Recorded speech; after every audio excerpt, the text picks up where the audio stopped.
Merhaba arkadaşlar, yepyeni haberlerle karşınızdayız. Afra Saraçoğlu Mert Ramazan Demir ile ayrılık iddialarına net yanıt verdi. Afra Saraçoğlu Paris Moda Haftası dönüşü Mert Ramazan Demir ile yaşadığı ayrılık iddialarına son noktayı koyarak açıklamalarında bulundu. Ünlü oyuncu Afra Saraçoğlu Paris Moda Haftası'nı döndükten sonra İstanbul Havalimanı'nda gazetecilerin açıklamalarında bulundu.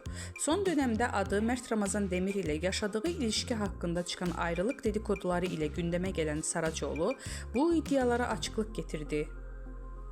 Saraçoğlu yeni projede olan Abi dizisinde başrollerini paylaşacağı Kenan İmirzalıoğlu ile arasındaki yaş farkı hakkında sorulara da yanıt verdi. Genç oyuncu yaş farkının ilişkiye engel olmayacağını vurguladı. Demek sevildi ki bu kadar konuşuldu. Yaş farkının bir problem olacağını düşünmüyorum dedi.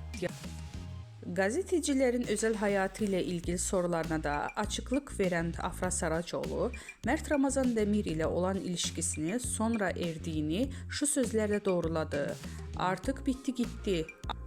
Bu açıklamasıyla ayrılık iddialarına son noktayı koyan